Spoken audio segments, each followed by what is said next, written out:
Welcome to Praline, Delights from the World of Art. As you know, Praline offers monographic episodes, each dedicated to an individual artist. Today, however, I'd like to talk to you about a collective project known as PZeroDigit. PZeroDigit is a project, the brainchild of an enlightened Brescian collector, Mario Bertolli, who was born in Villa Carcina in 1954. After a lifetime spent supporting well-established artists, he decided to take on the task of promoting contemporary art.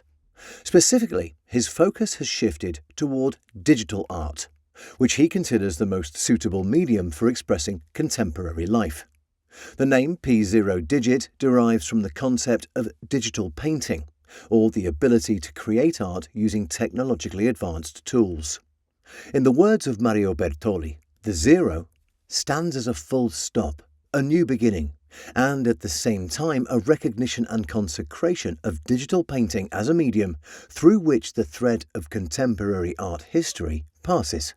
Moreover, from a theoretical standpoint, the act of conceiving a work on the computer, i.e. virtually, and then printing it on aluminium substrate, prompts a significant reflection.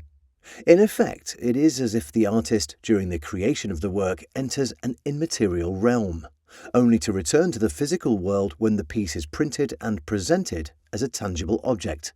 Hence, the need to invent a new aesthetic category in which the virtual and the corporeal are somehow simultaneously present.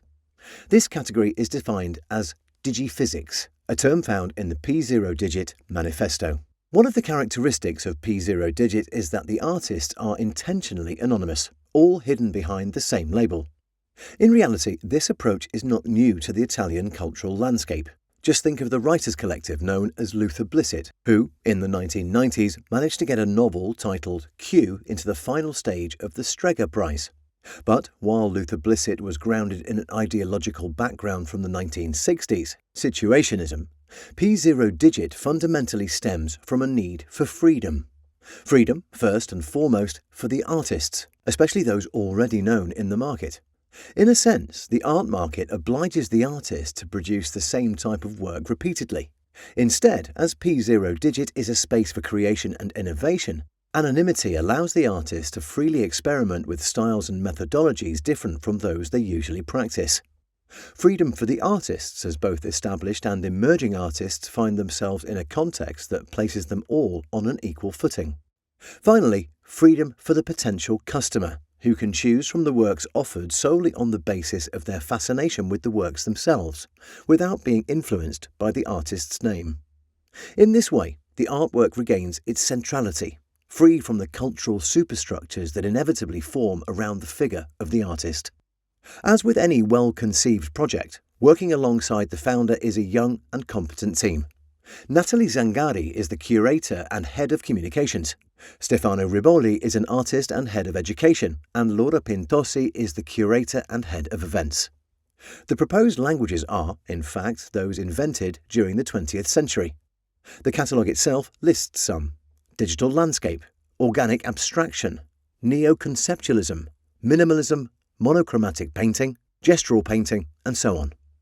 All the works are designed and offered to the collector through the website, but are only printed at the time of the order, in the format agreed upon with the client, although most of the time the artist's preference takes precedence. More than a few words must be dedicated to describing the technique used to print the works of PZeroDigit. The process used is called sublimation printing.